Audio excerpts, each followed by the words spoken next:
Couple of things about this. It says interlude, which sounds to me like it should be in the middle, but it's not. And the other thing it says is brief, which this also is not. We need music back in the church again, so we're starting today. That's a little loud. I went out late one night. Moon and the stars were shining bright. Storm came up and the trees came down.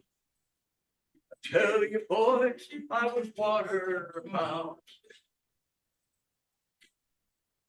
Waterbound on a stranger shore. River rising to my door. Carried my home to the field below. Waterbound, no place to go.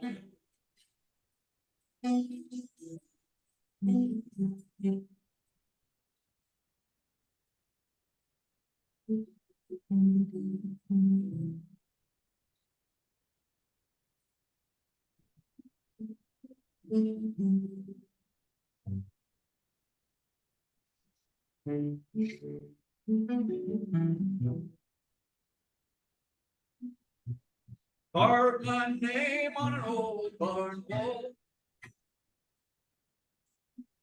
No one to know I was there at all.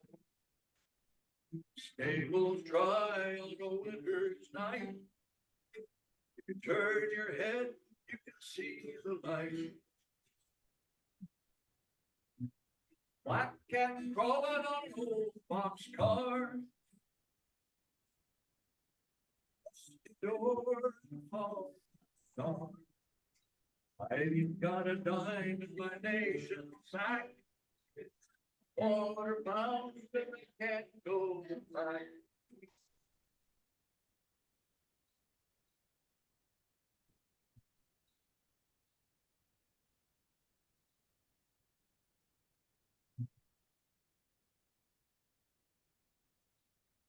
So it's I'm going and I won't be back. Don't believe me, count my tracks. Stables dry on a winter's night. If you turn your head, you can see the light. So say my name and don't forget. Water still ain't got me yet. Nothing but I'm bound to roam. Water bound, but I can't get home. And I can't get home. And I can't get home.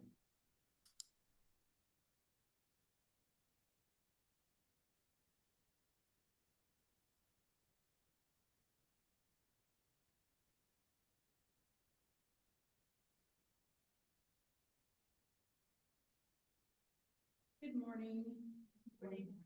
Welcome to First UU. My name is Roxanne Darby. My pronouns are she and her, and I have kind of medium long brownish hair and flower dress and dangly earrings. If this is your first time here, or your third, or your 50th, we welcome you. Let us begin by acknowledging that we are gathered on the traditional territory of the Neoconska people, sometimes known by the name Osage. The descendants of the people who were forcibly removed from this land make up the Osage Nation. We acknowledge their continued struggle for justice. The chalice lighting words are A Tapestry of Souls by Jamie Yandel. I don't know if I said that right. We light this chalice to ignite the divine spark of the universe, whose pronouns have always been plural, a co-creation of brilliance and diversity, a tapestry of souls perfected. The cellist slider in the sanctuary is Babs Garcia.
Morning. My name is Era. I've had the privilege of living a little over half a century, and my pronouns are she and her. And I'm really glad to be back again amongst my beloved community. The opening words today are by Reverend Scott Taylor. We gather as a house of stories, many stories, woven fine. As we listen to the tales of those who have gone before, the way in front of us becomes clear.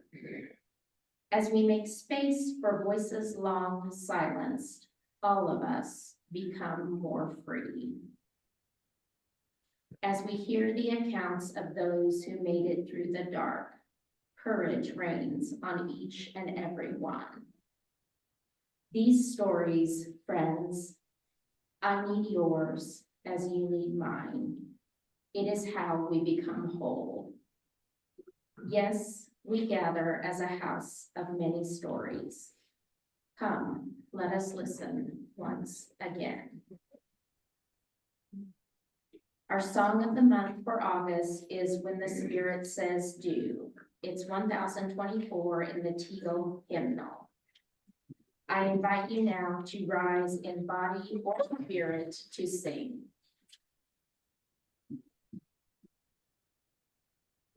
Spirit says me.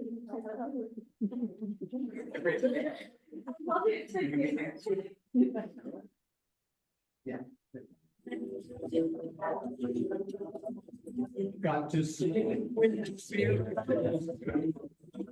You got to feel when the spirit says do. When the spirit says do, you got to do. You got to do when the spirit says do. Spirit says do. Spirit says do. Spirit says do. Spirit says do. Spirit says do.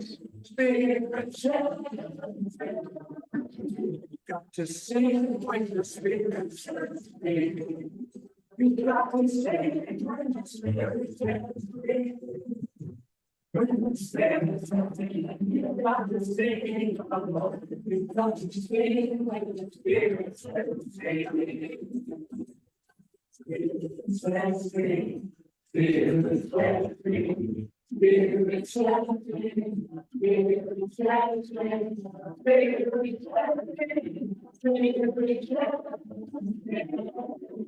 You've got to dance when the spirit says dance.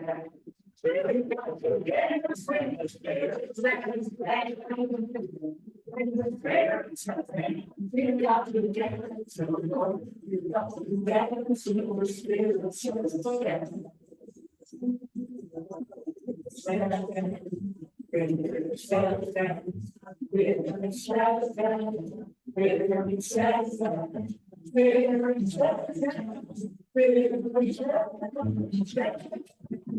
You've got to learn when the spirit says life.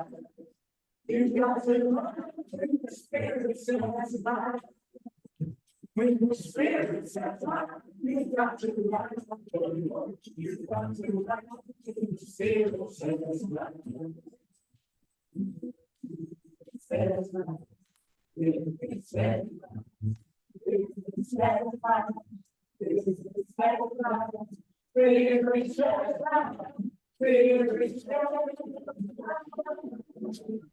to shout when the spirit says shout.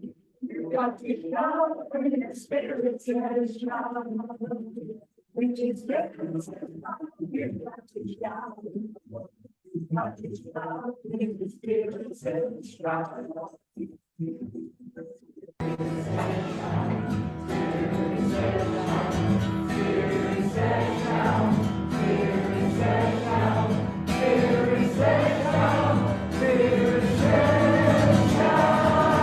You've got to do what the Spirit says do. You've got to do what the Spirit says do. When the Spirit says do, you've got to do. You've got to do what the Spirit says do. Spirit says do. Spirit says do. Spirit says do. Spirit says do. Spirit says do. Spirit says do. Spirit says do.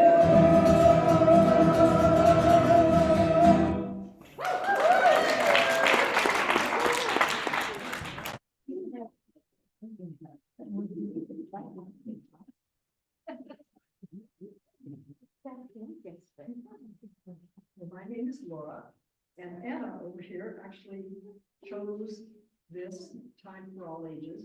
I get to read it. During the year, pluralism was a theme discussed during many Soul Matters conversations. One way to think about it is through storytelling. Have you ever heard someone say there are always two sides to a story? This is a story about a little girl who rescues a little beast from the forest and decides to take him home and keep him. But turns out the little beast was not happy and runs away. Why? Well, because there are two sides to every story. Are you ready to hear this funny and charming tale about seeing both sides of the story? Yes.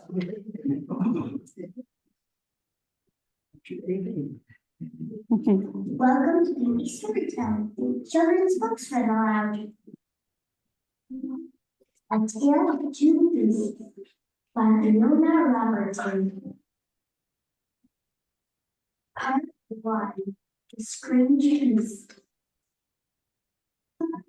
I was walking home from Grandma's house through the deep, dark woods when I spied the strange little beast. He was stuck up a tree and wanted fat meat.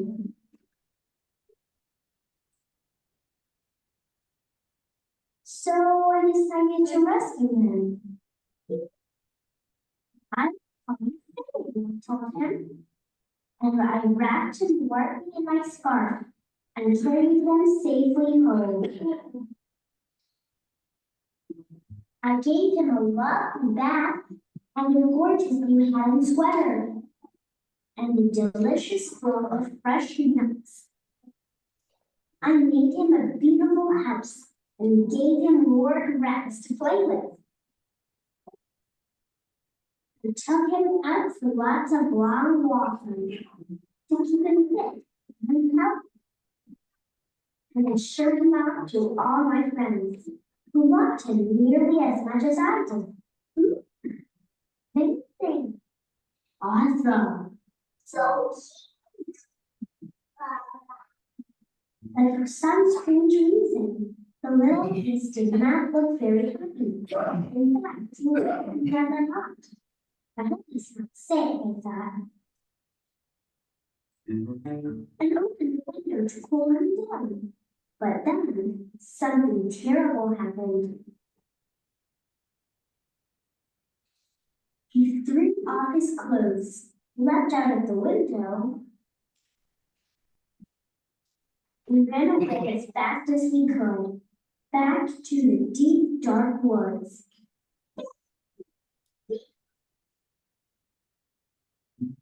I wanted to go and look for him, but Mom had other plans. This time, that time, Bedtime. I couldn't sleep.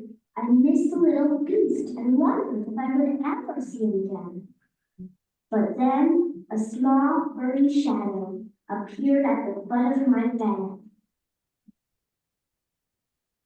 The strange little beast had returned. He seemed quite puzzled to see me. And I began to think that maybe, just maybe, he wasn't that strange after all. I wondered why he came back. A tale of two beasts. Part 2. The terrible beast. I was hanging from my favorite tree, singing happily to the birds. Tra la la la, tra la la la. When ambushed by a terrible beast, she grabbed me, breaths, and tied me up, and carried me off to a secret lair. She made me disgustingly clean and dressed me up in a ridiculous hat and sweater and tried to give me squirrel food. She kept me in a tiny box with nothing for me to do and nowhere for me to came from. She made me walk backwards and forwards and backwards again for no reason whatsoever. She showed me off to a herd of even wild beasts who were just as terrible as she was. I had had enough. I made a cunning plan and put it straight into action. A plus B equals freedom.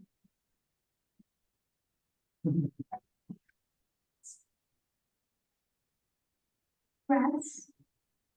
I raced back to the deep dark woods before the terrible beast could catch me. It was peaceful in the deep dark woods, a bit too peaceful perhaps, and also a bit wet. In weather like this one could do with a nice warm bath. Switch. We snapped back to retrieving under cover of darkness. The terrible beast was waiting for me. She seemed quite pleased to see me, and I began to think that maybe, just maybe, she wasn't that terrible after all.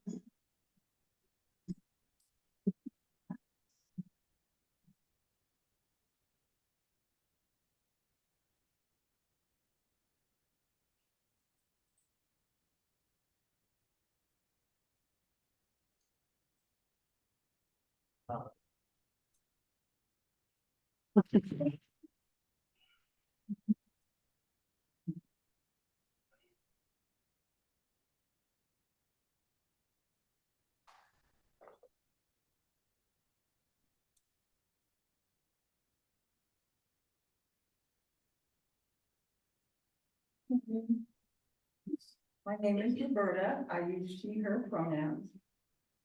Offering our gifts to support the work of building inclusive and just communities is one of the many ways that we live into justice and equity together. Some of us have much to give, and some have little, and together it is enough. We are enough to work together for a world where every human can live into their best and most authentic self. If electronic giving is your preferred method, or if you're on Zoom, virtual giving options are available via our website, springfielduu.org. The offertory today is Wo Ya Ya, performed by the choir.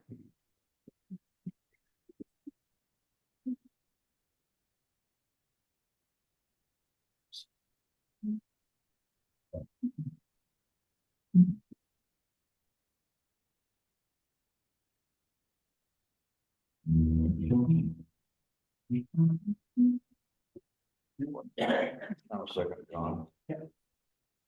Sorry.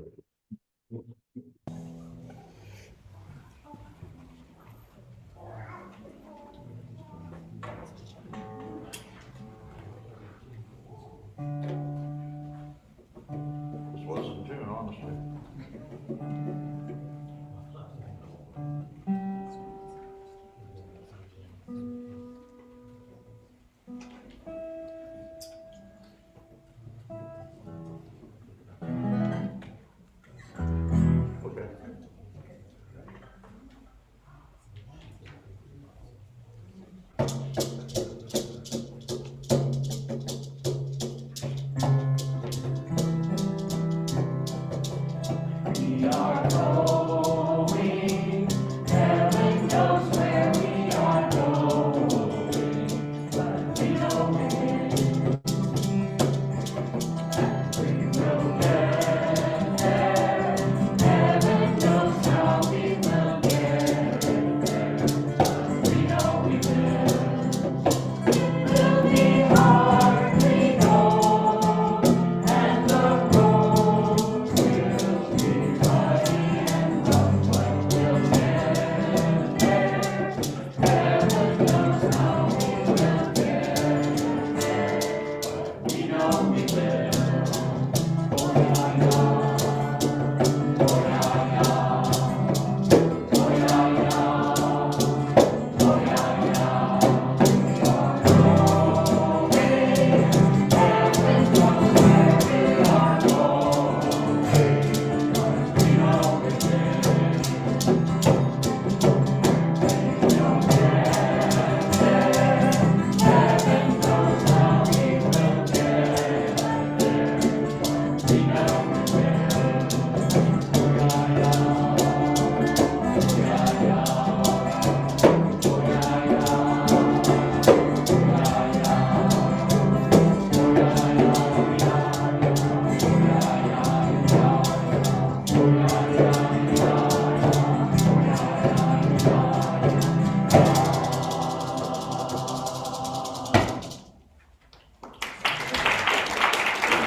Good morning. Good morning. I am Reverend Michelle Scott Huffman. My pronouns are she, her. I am a middle-aged woman with sort of pale skin and spiky hair that's not as dark as it used to be because it's more white. Wearing black pants and a brownish kind of, what is this? I don't know. Cardigan. It's not a jacket. Cardigan. It's a cardigan. Thank you. Thank you for helping me know what I'm wearing. There's some strange kind of movement going on in the sanctuary. There's a laptop there. That's not how we normally do things. But some people who are here may not realize the number of people who participate in this community from home or from wherever they're traveling. Usually on any given Sunday, there are maybe 10 to maybe even 15 people there. And Zoom and our computer are not playing well together right now, so we're doing the kind of shoddy setup of a laptop on a bar stool. So, yeah, so here we are doing that. A Christian, 2 Jews, and 5 Muslims get in a van that looks like a monster truck and drive to Chicago. It sounds like the beginning of a really bad and probably offensive joke, but it was really just last Thursday in my life. So every year I get the privilege of taking a group of students to the Interfaith America Interfaith Leadership Summit in Chicago, and it's a really great way to kick off our fall semester activities, and it's a really important training for our leaders to become interfaith leaders on campus and in their communities and in their eventual vocation. It is, for many of them, the first sort of experience with intentional pluralism that they will have. The space at the Interfaith Leadership Summit is the most religiously diverse space I am ever in, and I'm in some pretty religiously diverse spaces. And the organization goes over the top to make it a positive learning experience, a fun time, and an inspiring cross-cultural experience. So the track that I was in this year was one on teaching and curriculum development for pluralism, and it was great. The relatively small group of people in the room were diverse in their roles, their religious affiliations, and in just about every other way that you can think of. I connected with a UU religious educator whose full-time teaching job is at a Nazarene college. It is interesting to think of the pluralism that can be experienced by one person who is willingly and intentionally putting themselves in proximity, relationship, and conversation with those who have some strikingly different beliefs. One of the things that I heard repeated last week at the Interfaith Leadership Summit is you can be a theological exclusivist and a civic pluralist.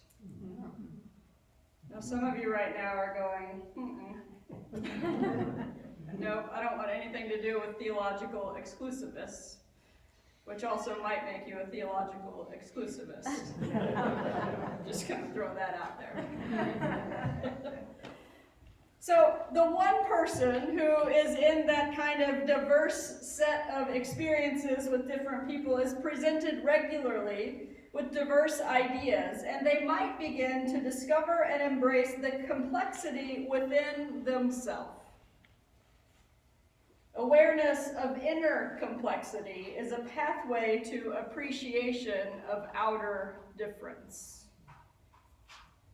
As you may recall, while we run through this new set of values one more time this summer, we've been sharing the theological reflection related to each one written by Reverend Dr. Sherry Prudhomme. The Article 2 revision says of pluralism, we celebrate that we are all sacred beings, diverse in culture, experience, and theology. Dr. Prudhomme's reflection expands on this to say, from three theological moves our forebears made: understanding there to be a divine spark in all beings, understanding God's love to embrace all and refusing to separate humankind after death into different groups, and turning to the world, human experience, and other religions of the world as sources of our evolving theological perspective. Our theology eventually grew to embrace a pluralism that those same forebears might not have thought imaginable. We declare that there are many paths to the sacred. We hold fast to the notion that one religion does not hold all truth for all time, not even Unitarian Universalism. We maintain that a free, open, and respectful dialogue is one of the primary ways that our theological perspectives evolve and grow. Dr. Prudhomme writes, liberal theology's intellectual historian Reverend Dr. Gary Dorian explains that in the third volume of his collection on American liberal theology, that the striking achievement of liberal theology in the later part of the 20th century was its expansion in diversity and enfolding of pluralism. The incorporation of theological perspectives arising from previously marginalized and silenced voices was central to the development of progressive theology. In some mainline Protestant churches, this resulted in academic theology being dramatically out of step with congregational life and practice. While this was true for a time in Unitarian Universalism, the tide turned more quickly. She writes, we find evidence in the statement of purposes and principles adopted by the General Assembly in the 1980s of the ongoing development into the 21st century of worship and educational efforts aimed at all ages of the lifespan that celebrate pluralism, multiculturalism, and work to counter anything that inhibits either the free and responsible search for truth and meaning or the embrace of our differences and commonalities with love, curiosity, and respect. Friends, it is not enough to have a place where diversity merely exists. It is that very diversity that is our strength, but in order for diversity to be a strength, it has to be engaged diversity. It's important that the way we engage diversity is consistent. Much of the conversation about engaging diversity is very public, but the reality is that our heart gets shaped in private. Let me explain. I spend a lot of time doing public interfaith work. Here in Springfield, the gathered interfaith community is often Christian, Jewish, Muslim, LDS, Baha'i, Pagan, UU, and Buddhist. We're friends. We meet together regularly. We've gone camping. We share lunches and street cleanup days and all of those things in public. But if I then go home and talk to my wife about how wrong and backwards someone's viewpoint is, I am shaping my heart in a way that discounts and dismisses that person's humanity. My engagement with them in the public realm will be guarded and fake. And the resulting pluralism will be less powerful than it could have been because of it. That doesn't mean that we have to assent to the different religious views of every person that we meet, but it does mean that we step into those conversations and those relationships with an eye toward beauty, with an eye toward wisdom that we might not have otherwise found in our own experience or our own tradition. You see, we will find what we're looking for. Confirmation bias is real. And so we can make the choice to engage with diversity in such a meaningful way that the result is civic pluralism. So what if instead I spent my time reflecting on what is good and beautiful about the faith, social, and yes, even political positions that are different from mine? I promise you it changes things. We lament the current state of our civic but not civil discourse. But what are we really doing to make it better if we aren't constructively engaging across lines of difference ourselves? Eboo Patel, the founder of Interfaith America, says embracing diversity isn't just about embracing the differences you like. Last week I was introduced to the work of a funder organization called New Pluralists that is working hard to advance the work of civic pluralism in our country. Some of the biggest progressive foundations, the Templeton Foundation and others like that, are giving lots of money to this work of new pluralism. They define their work like this.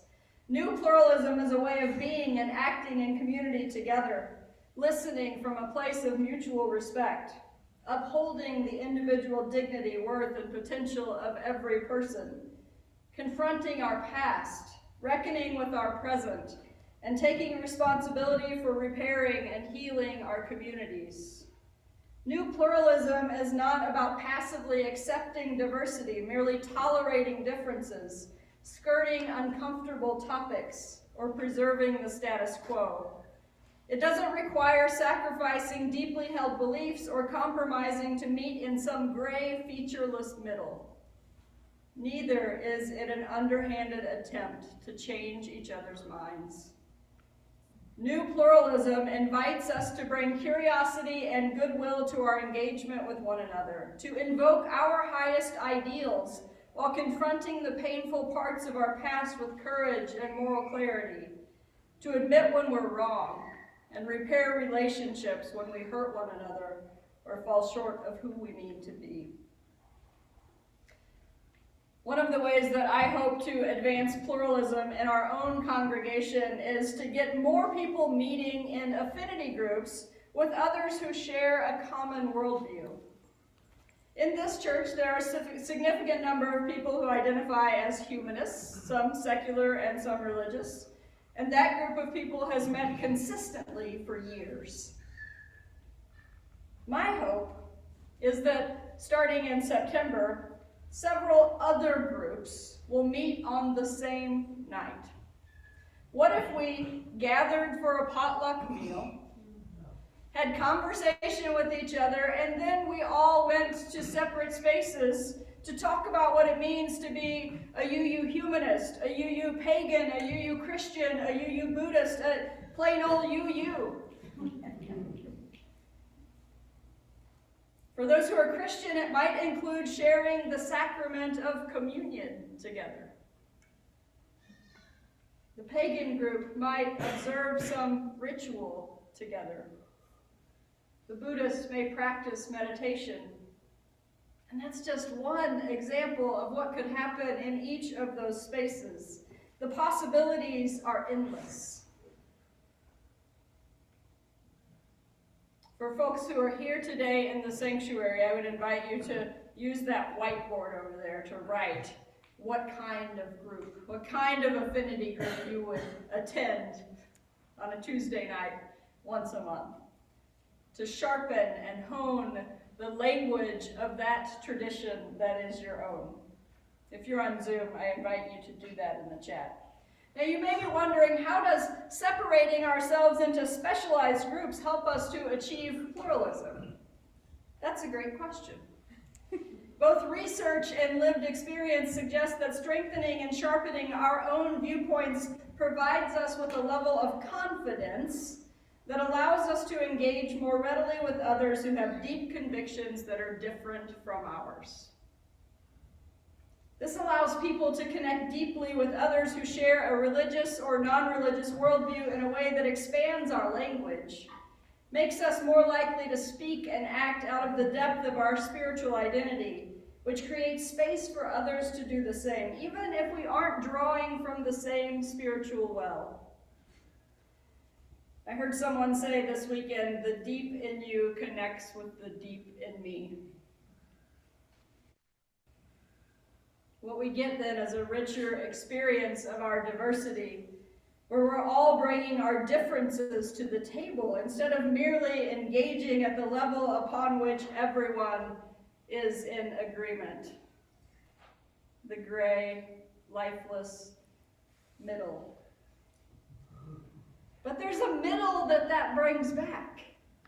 A middle that's been missing in our civic life, because for the most part in all of our public conversations on any particular topic, you're either over here or you're over here, and there's no space for anybody to be in between. There's no space for complexity. And that's the middle that we need to get back. And we get it back by being fully and authentically in ourselves, in respectful and courageous dialogue with other people, being fully and authentically themselves.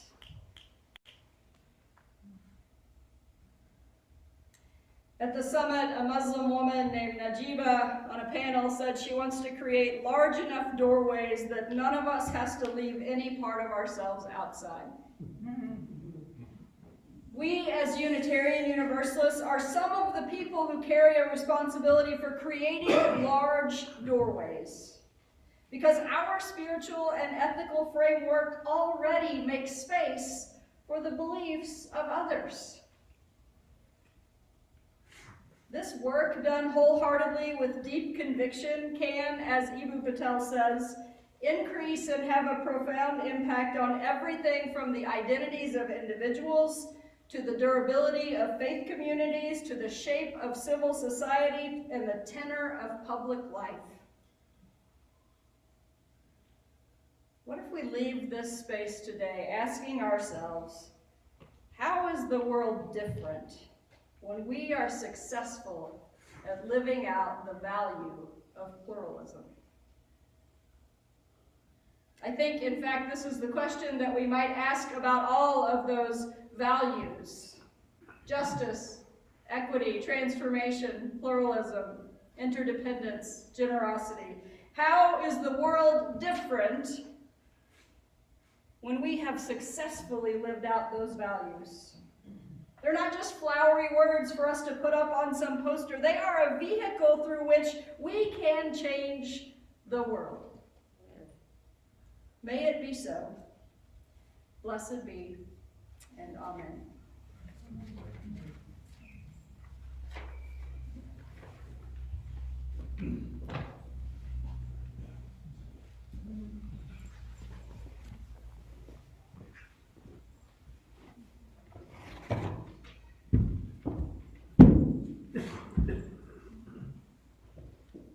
Hello,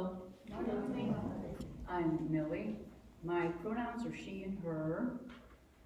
I'm a member of the Pastoral Care Circle. I'm an older person. I wear glasses.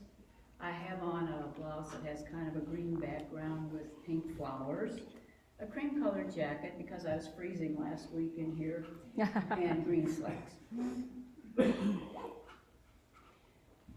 We are in the heart of summer. The peak of summer harvest, and on the heat path to the harvests of fall that sustain us through cold days to come. As we nurture and celebrate the cycles of the natural world, let us also nurture and build love at the center of our beloved community. As a community, we share joys and concerns to keep connected. Today, we light a candle symbolic of the love we as a community offer up for each of these joys and concerns. Slips of paper are available at the greeters table for those in the sanctuary to use for joys and concerns. During the week, you may send your joys and concerns to pastoralcare@springfielduu.org or by leaving a voicemail on the church phone 417-883-3922.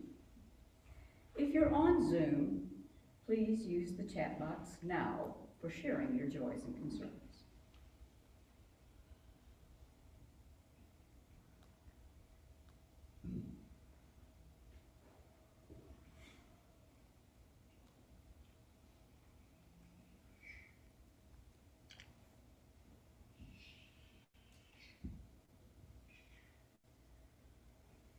All of these joys and concerns will be included in the members' email on Tuesday.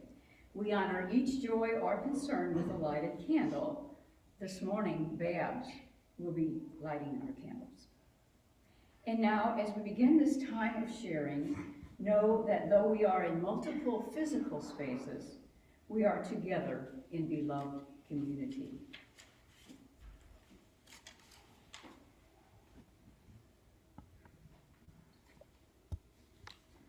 Lynn Schlunz has a joy in Mother Nature's bounty. I have some to spare. It is on the free table. Enjoy. Sherry Buchanan has a joy and gratitude to Colin Jensen and Roland Netzer for their help in publishing possible bylaw revisions. Judy Oliver has a joy for her sister-in-law, Celia, who got a kidney match after 6 years in dialysis.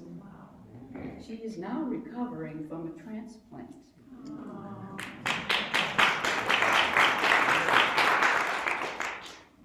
Steve Samuelson has a concern. Tuesday this week, I start treatment for Dupuytren's contracture in my little finger, right hand. And he's a musician, so he needs to have that fixed. Steve also has a joy for a successful musical performance last night, including John Prescott on trumpet, for a dance with my 4-piece combo. Thanks to those in the congregation who attended. Eris Schnell says that her spinal stimulator trial is in 2 weeks, parentheses, as long as the insurance approves it in time, close parentheses. Let's hope for that. I don't really see anything on chat today.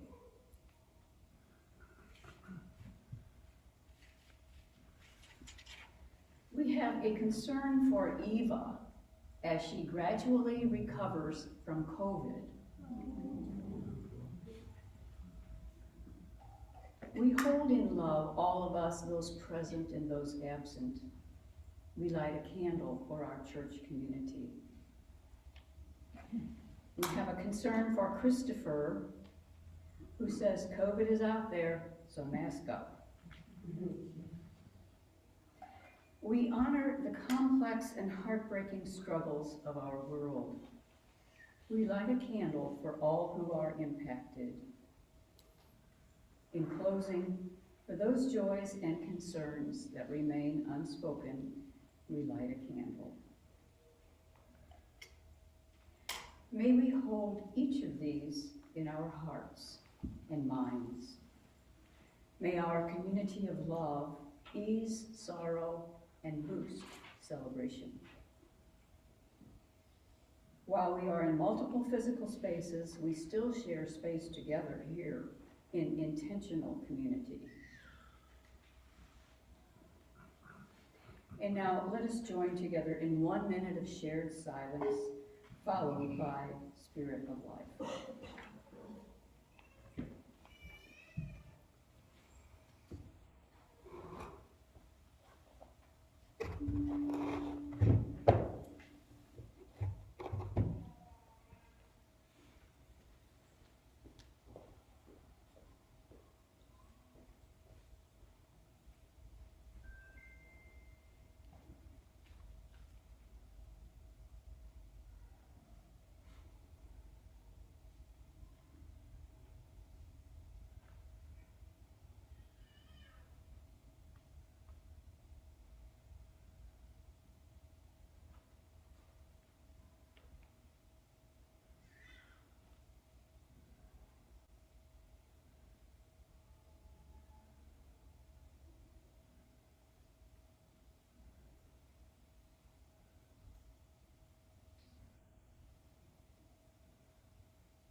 Hello, my name is Becca Reynolds. My pronouns are she and her.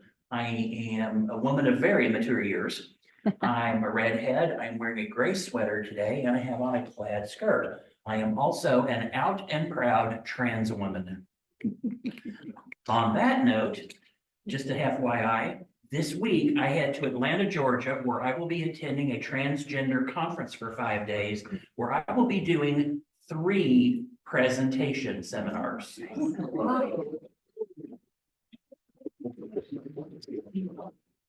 thought I'd toot my own horn just a bit. The closing words today are "The Welcome We Crave" by the Reverend Dr. David Breeden. Let's be the welcome we crave. Open hearts, arms outstretched. Let's embody radical welcome, unquestioning love. Let's be the welcome we crave, deeply hearing voices and hearts Let's be the welcome we crave, enriching, understanding. Let us embody the community we crave. Our final music today is in your great hymnal, number 300, with heart and mind. Number 300 in the great hymnal. Feel free to stand and sing if you wish.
Friends, as we prepare to extinguish this chalice that has been in our midst, I would invite you to think about what you're taking from this space out into the world with you. I would also invite you to stay in your seats if you're a voting member for the upcoming meeting. And go in the kitchen, have some coffee, and wait for the rest of us if you're not. As we are now extinguishing our communal and personal chalices. And we will close with our unison words.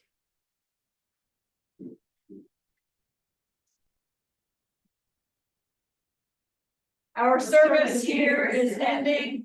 Our service to the world begins anew. And one other